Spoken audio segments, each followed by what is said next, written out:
It's been years, but today we're gonna see if I can remember how to paint. Thanks for watching. Let's get it sorted.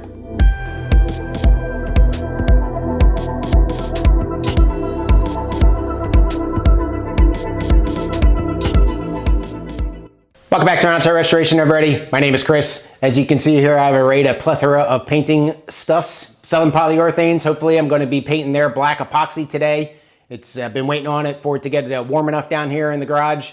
It's about 65 degrees now, 66 degrees. It's got to be greater than 65 to be able to spray this stuff so it'll actually cure up and activate itself. So it's been years since I painted everything and on the Spitfire. So now I'm on the other side, hopefully, of the Triumph TR4. If you remember, several months ago, I had the frame media blasted and get that painted with the same black epoxy, but with a paint brush, so it's a little bit easier. But now hopefully we're going to get some long run time out of my compressor. So we'll see how the moisture separation scheme goes that I set up over there. Get this stuff media blasted, get it cleaned up, get it outside. I don't really care about bugs with this stuff too much. So even if bugs get in it, I don't really care. So I'm not going for perfection in the paint job here. I just want to get this stuff cleaned up and get it protected. So we'll go ahead and get going here and see what happens. Hopefully I remember. So I already messed up one thing. I forgot my gas mask. So I'm gonna have to run home and grab that. It's about a 20-minute round trip or so. But what I can do is I can mix the epoxy and I can start to do some pressure blasting. So the epoxy, they tell you to induce it for at least 30 minutes. So we'll mix it up. It's a 1-to-1 ratio. I mentioned the instruction book back there leaning against the wall. You can see it's great. It gives you all sorts of information and how to spray and how to do a whole car and that process and everything like that. But I got in the habit of referring to that every time. Even though 1-to-1 mix ratio is very easy, I still go in, I check my tip size for my spray gun. I make sure that it's a 1-to-1 ratio, all that stuff. I just do it every time just to try to avoid any simple mistakes. A gallon of epoxy primer and a gallon of activator is probably $300, $350. So this stuff's not cheap. You don't want to make the mistake and waste some significant money. The pot life on this stuff is 72 to 120 hours, depending on the temperature. It's relatively cool down here. So it'll probably last me for a couple days. So even if I decide that I want to come back, tomorrow or even the next day and sneak in a quick an hour or so, I should have enough pot life in this stuff that I'll be able to continue to use it over a couple days. So that's pretty convenient. So let's go ahead. We'll go ahead and mix this stuff up, not by weight here. This is by volume. Mix it up 1-to-1 like I mentioned. And you want to mix the paint really, really well. The epoxy is a pretty high solid epoxy, so I expect a lot of stuff in the bottom of that can right now. So I'm going to shake it vigorously, and then I've got a little medicine stick there, tongue depressor thing. Mix it up the rest of the way. And again, all I'm going to do is fill up 1 to the 3, and then the other 1 to the 3, and then we'll put that aside and let that sit and induce. So let's get to that. So I said there was a lot of solids in this. You can see it picking up on the end of the stick there. You got to get all that stuff stirred up. It takes you a little while. But if you're not spraying paint, you're spraying black water. So obviously I'm not going to bore you with me mixing this up, but we'll come back when we get it all good to go. So no real order here. It doesn't really matter, I don't think. Go in the activator first or the paint first. So we'll go ahead and we'll do the activator first. Now the gallon jugs are a little gurgly, so you just got to take it nice and easy. Put a paper towel down actually first, so don't make too much of a mess. And again, 1-to-1 ratio here. We're going to shoot for a 3. And I'm going to have to pick the cup up because this thing is very full. Just opened it. And this stuff is like a little thick and sticky. Just a bit more. All right, so that's 3 there. Go ahead and close this up. Now you got about a year, it says, from the time you open it until the time you use it. You can fudge that a little bit. You can see it's kind of an amber color. That happens. It's okay. It doesn't impact the. It usually will, when you first buy it, if it's really fresh, it'll be clear or close to clear. And just as it ages, it kind of turns an amber color. According to Southern Polyurethanes, like I said, it doesn't really matter. It doesn't impact its effectiveness. What I have found is if you're doing white epoxy and you've got this amber color, it will tend to discolor it when you look at it. But as it cures and the solvents come out, I have not noticed a decrease in the whiteness of the epoxy. So whether or not I just didn't see it or it really doesn't happen, I'm not too sure. We'll give this paint here one last stir. All right, didn't feel any solids or anything down there. Go ahead and put that in. And again, we're going to go for the 3 here. I don't know how well you can see any of this, but we're just going to pour. Little 1-inch chip brush here just to kind of help me clean stuff up. All right, stir it up.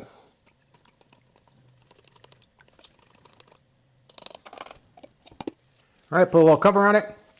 And like I said, a minimum of 30 minutes. Now the instruction manual does say if you are painting this and you're not going to cover it, like you're not, like I am, where I'm just going to leave it black and it's just going to be straight up epoxy. It does say to induce for up to 4 hours for some UV protection so it doesn't fade in the sun. However, this being all suspension parts and parts that are going to be underneath cover, I'm not really worried about it. So it is going to activate here for probably a couple hours by the time I actually get ready to spray. We'll get the can nice and tight, got the epoxy activator nice and tight so you don't, this stuff doesn't cure on you and you waste a bunch of money. And we'll get this stuff put away or slid to the side here and be ready to come back at it. Now before we shoot, we'll do some prep, but for now, let's move on to actually cleaning some parts up. Real quick, while I'm thinking of it too, you notice I got a little quart can here. Every time you open and shut this, you introduce oxygen into it, and that gives a little bit of a catalyst for the paint to dry and kind of tend to cure up on you. So it's been, they recommend on the website that if you're buying a gallon, but you're not going to use it in an appreciable amount of time.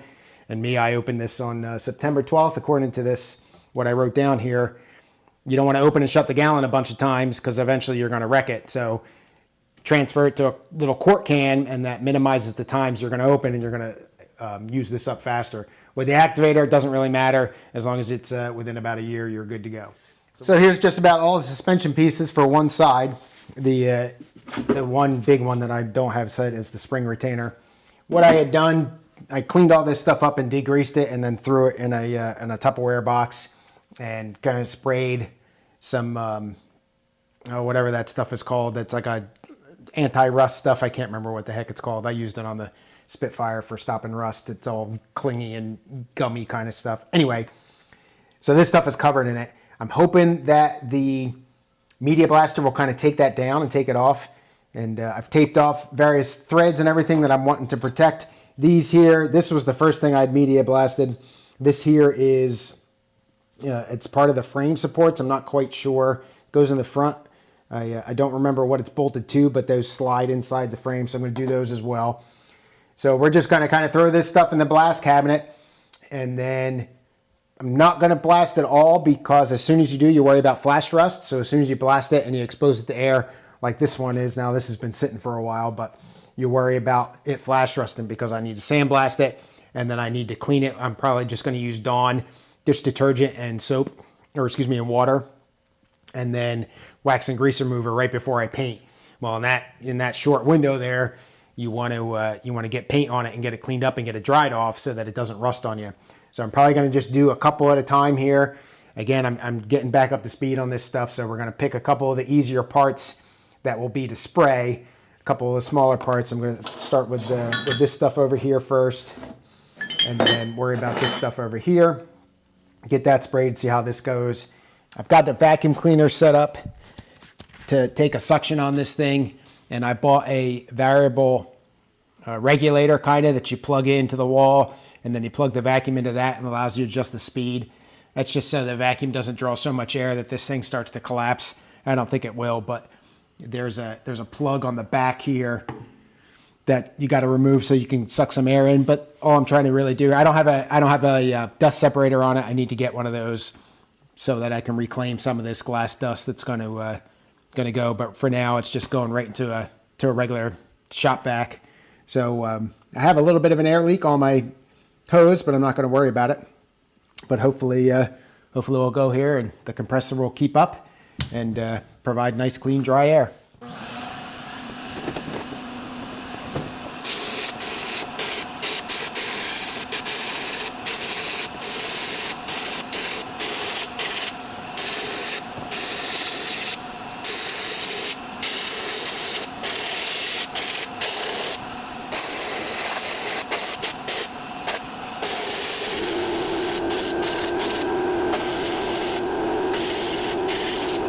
So we're inside the box here, the spray cabinet or the blast cabinet. And you can see those two tubes, and what those are the pickup tubes.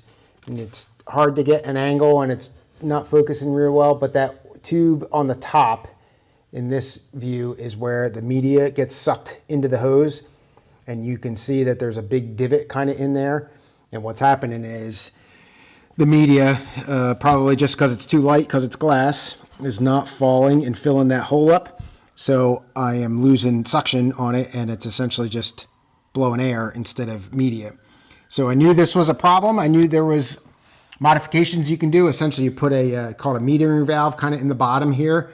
But I thought that I'd be able to get away with it, but I'm having to stop and blow media around and everything, and it's incredibly frustrating. And I'm not going to waste my time on that now. So unfortunately, I only got two pieces blasted, and I'll show you those.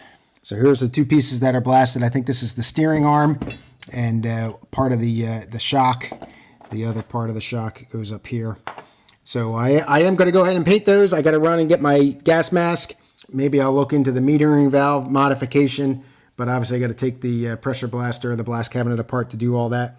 A couple days have passed. I have modified my blast cabinet with a metering valve, and I also, pan down here, a cyclone separator that I picked up from Harbor Freight. That thing works okay. It's probably not really the right thing for the media that I'm using, which is glass bead. But if you want to watch the video on how I did that metering valve and change the behavior of this machine completely, you can, I'll throw a link up. But otherwise, we're going to problem solve now. So we're going to get to town on doing some more pieces parts. And even though it's not too nice of a day out, I think it's okay for painting. So we're going to see how this works. I haven't used it a whole lot. We'll see how this metering valve modification continues on, and I'll show you here in a little bit. At the back of the blast cabinet here, I've probably been going for, I don't know, an hour maybe, 30 minutes, 45 minutes. My hands hurt. I put a little moisture separator on the back of this thing. I had this on the old blast cabinet, and it would fill up with water really quick and all that kind of stuff. I'm looking at it coming straight from the compressor. I don't see any water in it. So there's a little valve on the bottom here. I'm going to press it, and if there's water, you're going to see water on my finger. So that's completely dry. So let's take a walk over to the air compressor and see what that looks like. So again, apologize for the lighting back here, but this is the pipe coming, and I can grab that with no problem. This guy up here coming right off the compressor itself. Hot. And I got a bucket down here and water coming out, and I just connected this hose. It's a self-actuating relief in there. It's just a little float, and as it floats up, you can see some moisture in there. So that's draining down into that bucket. So it's keeping it dry. Now this air compressor is pretty good as far as CFM goes, and the blast cabinet doesn't really take a whole lot, so it's running. Not nonstop by any means, but it's running enough. So I'm really happy with that solution for the moisture. Well, for the first time in a long time, I'm ready to paint. So the paint's been inducing, I don't know, an hour or so, hour and a half by the time I actually start to spray it probably. Obviously, I am facing the outdoors. It's not nice out, so I don't want to go outside, but it's I am just on the fine line of meeting the minimum temperature of 65 degrees. So I'm good. The cardboard that you see hanging here in the middle is going to be for my spray pattern just to set the gun up. Like I said, it's been years since I've painted, so it's probably going to take a little bit of practice. I'm probably going to mess up a little bit, but this is suspension pieces after all, and a couple of these pieces you won't even be able to see, so I'm not too concerned if something messes up. So let's go to town.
one coat. Seems to go on all right. 30 minutes. All right, coat number 2. Make sure that you stir even after the 30 minutes, 40 minutes, however long you waited, that you're going to have solids settle out. So make sure you stir it up before you paint. So the second coat's always easier.